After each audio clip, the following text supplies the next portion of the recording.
Hello mga mi, another vlog. This is Maxine, and for today's video, today we will go on shopping because today is Sunday and it's my off day. I'm looking for a tote bag. I just want to tour you around in Macy's. Come join me to find the tote bag that I wanted. And also at the same time, I will tour you doon sa backstage, which is yung parang on sale everyday, mga items na same lang din naman dun sa main market. Meron din siyang mga Nine West, mga CK, mga Juicy Couture. Pero I'm so surprised because mas cheaper yung item doon. Meron din silang mga iba't ibang product doon na makikita nyo, and I will show you in this vlog. Kaya ngayon, that's the topic for a vlog, and let's go and go shop in Macy's. See you there!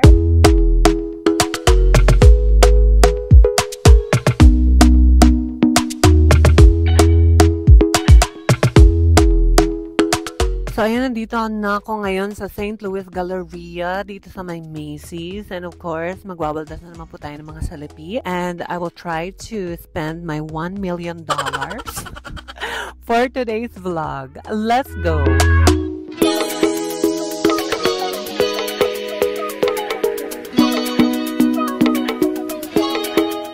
Ito yung main market ng Macy's. Ayan, enjoy your paningin. So, ayan, iba't ibang bags and also iba't ibang kinds. Iba more bags, mga small na bags. So, ito ang mga Guess bags. Ito yung sa main market. Wala pa tayo dun sa backstage. Ito ang Guess bag. Really cute. So, naka-on sale yata siya ngayon. So, titingnan natin magkano ang price. It's only $58. Meron din siya nito. This one's cute din na bag. And then, you have wallet. Nice. And then, the price is only $138. So, yung Guess dito is not that expensive. So, ayan yung Guess. Tapos, ito na yung mga malalaking tote. Which is ito. Parang feel ko yung ganitong klaseng tote na bag. At ito ay nagkakahalaga na $108. Ito yung Kipling section. Gusto ko rin yung Kipling na yan. I like this brand, pero backpack lang sila. Meron sila mga totes na Macy's na online app, pero parang hindi ko siya nakikita dito. Ayan yung Kipling, mga bags nila, and let's see how much. Meron silang 20, 25, and 30%, so depende yan sa kung anong item ang bibilihin. $144 for the backpack, which is pinag-iisipan ko rin, pero I'm not 100% sure kung magpa-purchase tayo niya. Here, meron din yung ito, Steve Madden na bag.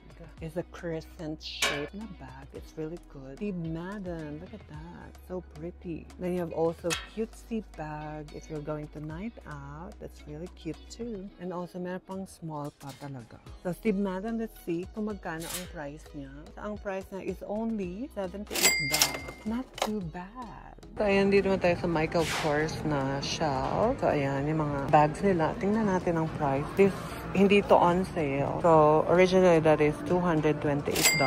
Cute na shoulder bags. Tsaka tote bag. So, yung tote bag, tingnan natin. How much? So, ayan. Itong tote bag na black, ito ay nagkakahalaga ng $228. So, pareho lang siya dun sa isang bag na nakita. Ayan, Michael Kors, mga backpack din. Dito naman tayo sa mga on sale nila na mga items. Tapos meron din ditong Guess na tote bag siya. Okay na yung size niya. And it's only $70. Ayan, $70. And ito rin, cute. This bag, Guess, ay nagkakahalaga lang ng, tingnan, it's only $76. Power na siya. Nga, it's best to look at yung mga on sale nila na products. Tapos meron din mga Steve Madden na on sale. And this cost $129. Pero since on sale siya, syempre, less na yung ano niya. Price. That is $77 na lang from $149. Pero kung may kasi mga bling-bling, I think this is the best choice for you. And then meron pang mga mini bags talaga. Ang daming bags. Nakaka-ashar. Kung bag talaga ang love mo sa buhay, you can find a lot of bags here. And also, ayan. So, ayan yung mga on sale na item dito. So, ayan, pupunta tayo sa backstage dun sa mga mumurahing bagay-bagay. So, ito na yung backstage na sinasabi ko sa inyo. So, ayan, mga March, nandito na tayo sa backstage ng Macy's. And of course, most of the brands here is nakita rin natin dun sa main shelves nila sa baba. So, meron silang mga iba't ibang like bags here. Yan, like this one. This is a Guess. Pero mas cheaper siya compared dun sa mga items dun sa baba. And also, meron din siya nito. So, marami talagang items dito na mas mura. Ito, like this one. This is Nine West na bag. And I think kung titingnan tingnan natin yung price niya. Ang price niya ay hindi naka-indicate. Ayan to, guess din siya, pero mas cheaper ang kanyang price. So, tingnan natin kung magkano yung price ng guess na to. So, para sa backpack na to, this only $24. Yan, $24 lang to. Diba? Mas mura talaga. This one is Steve Madden na backpack. It's only $29. So, napakamura talaga niya. Tapos, meron siyang mga wallet pa, iba't ibang wallets and all. Tapos, meron siyang parang Burberry, pero hindi siya Burberry. Just na mga items na pang shala-shala at pang rampa kung bet niyong romantic. May iba't ibang earrings din dito. And depende sa party na pupuntahan nyo. So, dyan lahat. Iba't ibang designs sa mga earrings, may mga flowers. Meron din siya yung mga set-set na. So, if you like this kind of mga earrings, yan. And then sa mga bling-blings, iba't ibang bling-blings na nagkakahalaga ng $5 lang. Sobrang mura. So, yan ang gusto ko. Kaya gusto kong nag-shop dito sa backstage. Also, meron din siyang mga rilo-rilo na talagang power para sa mga watches. Ayan pa. Power. So, itong mga items na to, no? Like this one, Tahari. Hindi siya well-known na brand. So, it's only $29. This is Joffrey Bean na item. And then, INC. Look at that. Cute. INC. This is rose gold na watch.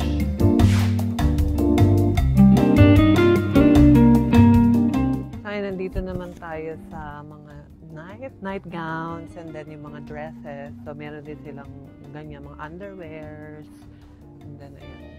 So, this cheap too. Tingnan natin yung mga price. So, this one is only $9. So, depende kung anong size nyo.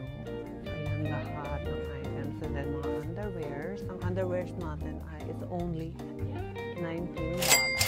Tapos, meron din $14 dito sa kabila. Tapos, mga shoes din. Shoes, depende sa size ng shoes. So ngayon, nandito naman ako sa shoes area. And of course, nasa size 7 tayo kasi feeling 7. So it's joke ito.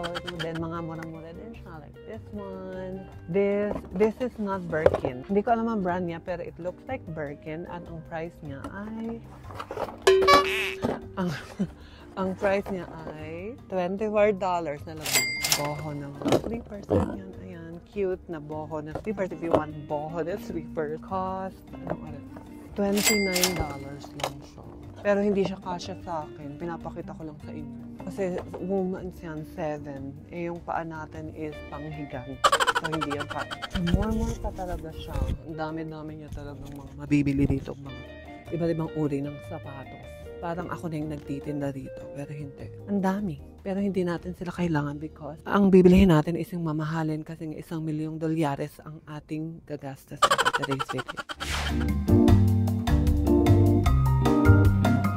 So marami silang iba't ibang uri ng mga product dito. So ayan, like Gimme Grape, mga texturizing shampoo na mas, I think, it's cheaper. Pero hindi ko talaga alam yung quality. Nag-ask ako, sabi naman, pareho lang din naman daw yung quality niya dun sa mga regular na mga items na makikita natin sa shelves. Pero I'm skeptical. Pero okay naman siguro.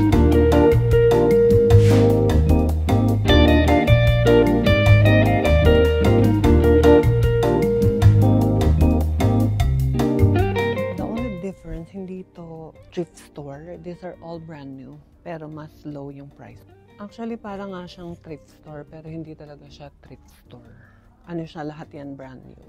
Hindi yan siya yung mga ginamit na. Pero usually, mga matagal na siya dito. So, kaya nilalagay nila sa backstage just to, para lower price siya. So, ayan, dito tayo sa mga beddings sections. Ayan. Ngayon, nandito tayo sa bedding area. And ito yung pinaka-favorite ko na area because talagang bumibili ako ng mga items dito for the bedroom. This one is only $19. At ang kinukuha kong color all the time is yung mga pink color. Like yung mga ganitong color. Like meron na siyang flat sheet, fitted sheet, 4 pillowcases. Tapos dito sa isang set na to, it's only $19. So, paano hindi ka makakabili? Like this one is only $69.99. Kung bibili ka dun sa main shelves nila, parang aabotin ng $150, $120. So, dito talaga, same lang din man yung quality. Ano bang comfort ang ang kailangan natin. Comforter, pareho lang yun. Only difference nga lang is syempre yung brand niya. Pero saan ba natin ginagamit ang comforter? Para matulog at maging comfortable. Kaya pwede na yun.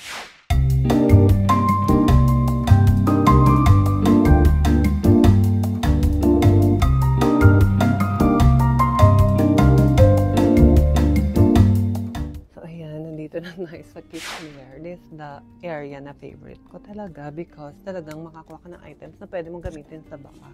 Like for me, I like to cook. So, dito meron silang mga cheaper na like yung mga pans nila. It's only $8.99 sa ganitong size na pan. And then, I think it's cheaper doon sa regular na shop.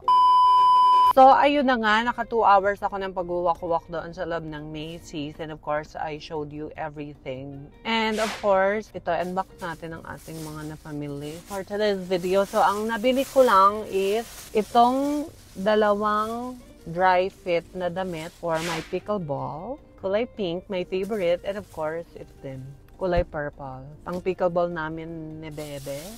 And of course, binilahan ko ang aking partner ng kanyang dry fit din na sleeveless na Reebok. Ayan. And for the bag naman, nasabi ko gusto ko ng tote, blah, blah, blah, blah, blah, blah, blah. Ang ending, ang nabili ko is yung mini size na Kipling na nagkakahalaga ng 109. Pero meron siya kasing discount. So parang overall, parang $101 na lang kasama yung dry fit ni Bebe. Ayan ang nabili ko, backpack, pang pasok and all. Kasi I like Kipling talaga. Yung quality ng Kipling, I don't know how to explain it. Pero pag hawak mo pa lang, feel mo ng sumakses ka na agad. Sorry. So feel mo na talaga yung quality niya. Tapos yung mga zipper niya, quality talaga. Kahit ilang beses mo siyang ganyan, bumubukas pa rin. Tapos ito din. Plus, pagbukas mong ganon, yan, maluwag. Yun yung gusto kong, nito, yung Kipling na ito. Maluwag siya. Tapos meron siyang laptop na lalagyan na slot for your laptop. So, I like that. And then, pili ko kakasya yung camera ko dito just in case I will use this for example, when I will go somewhere, kung pwede ako mag-vlog, so magagamit ko talaga. So, overall, I'm happy with the purchase, pero I think I overspend na naman. Naubos natin ang $1 million natin. Pero, I'm happy. And hopefully, this vlog entertains you, showing you everything doon sa loob ng Macy's. Medyo awkward pa nga kasi sinusundan ako nung nag-work doon, ng staff doon, kaya super awkward. Pero nilaban ko pa rin na natapos ko. And again, thank you so much for tuning in into my channel. So until next time, wonderful, beautiful people. Bye!